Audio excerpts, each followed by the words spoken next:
Okay, so this is the third part of the underpainting video. As I was saying, you need to keep an eye on what you've been painting, the actual objects themselves, while you're painting, and you're almost drawing with the paintbrush onto the surface of the canvas with the paint that you're using. So really what I'm getting at is that you're keeping an eye on what you're actually painting from, in other words this setup here, and you may be able to make a few little corrections in the meantime. Now I've painted in the shadow underneath one of the apples and the butternut squash, and I'm going to continue painting the shadows in the dark tone that I've mixed up earlier. So I'm just going to continue as I was, painting away that dark tone.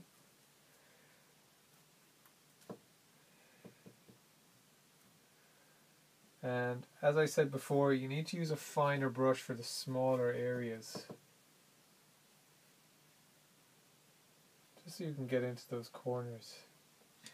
I noticed that my paint has gone a little bit brown, so I'm going to mix a little bit of blue back into the paint just to get it to be that dark petrol blue again. I may actually just come over here.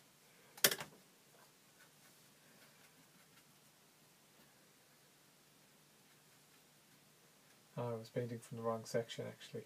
So I'm going to paint from here with my petrol blue. Again, here's a small area, so I'm going to pick up some paint on the brush.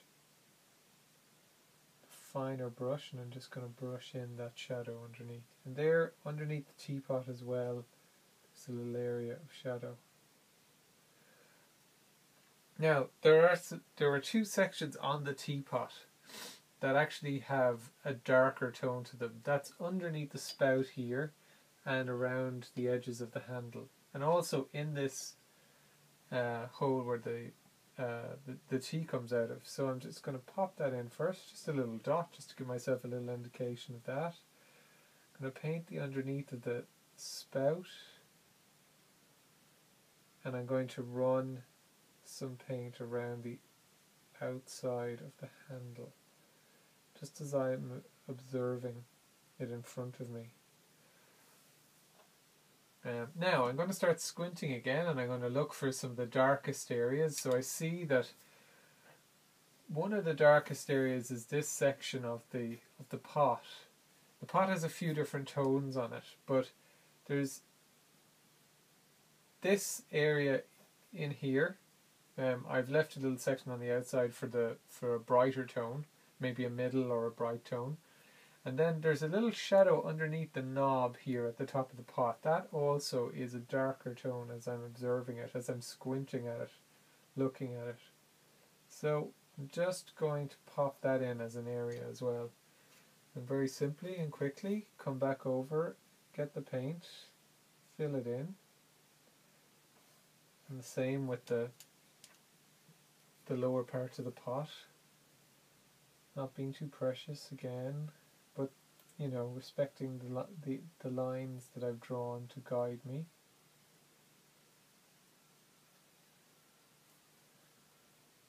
There we are. Just looking around to see if there are any other areas. Oh, there is, of course, the little slit underneath the lid that lets us see inside the pot. And that has to be a dark tone, and as I'm actually squinting at it, I can see that that's a dark tone. Now I may also, there's a little line of dark tone down here. I'm breaking my own rules here in that I'm talking about a line, but it's not really it's not a very thin line, so I'm not too worried about it. I know I said earlier that I shouldn't paint in lines, dashes, dots, details like that, but when I squint, that area is very discernible to me. Okay, I'm going to come back over and I'm going to mix up the light tone now. So I'm going to take a lot of white, I'm going to put it over here, and I'm going to put a little bit of blue into it. So it's kind of like an off-white. You just don't want to paint pure white, because pure black or pure white will leave a perceptible, not an actual hole in the surface of the painting, but perceptually it'll look as though there's a hole in the surface of the painting. You'll know what I'm talking about when you try this out. And I'm going to fill in areas such as the white sheet here underneath the apples where there's no shadow. So that's going to be here in this area. So I'm just going to fill that in quickly.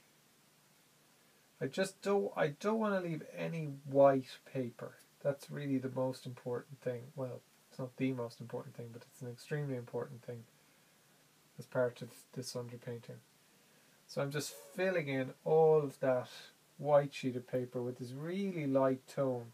And this light tone is the light tone we're going to use for the rest of the painting as well, in all of the other areas that I've categorized as being a light tone. So there we are. And up here.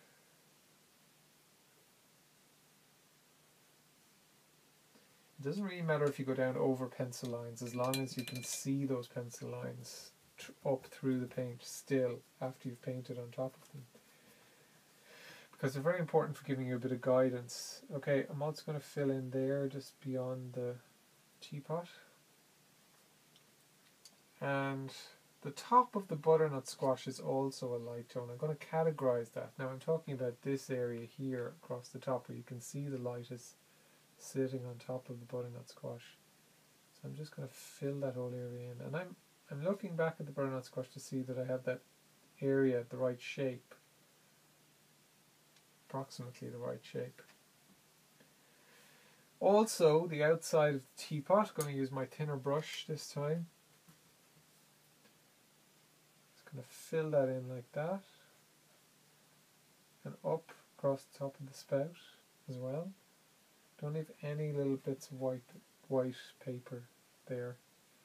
And then I'm going to paint down here on this side of the teapot because the light is also there.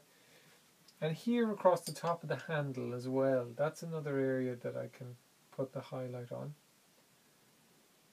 And inside the handle. Now it's looking more three-dimensional. There's also an area just beyond the handle on the inside that it would be useful to paint. And I'm squinting at it now and it's not really showing up much more, so I'm going to leave it there. So the next thing that I'm going to do is I'm going to look at the top of the pot. The top of the pot to me is not exactly a light tone, it's a middle tone. So I'm going to take my more detailed brush, I fold over my tissue because it's getting a bit saturated, and I'm going to take that middle tone. That's this normal blue is what I'm going to call it. And I'm going to just fill in the top of the pot.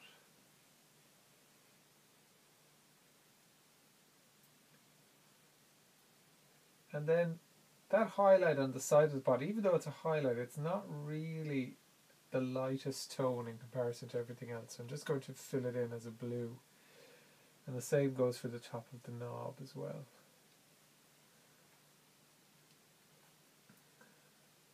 And one other area that I've missed there is the top of the knob on the top of the teapot.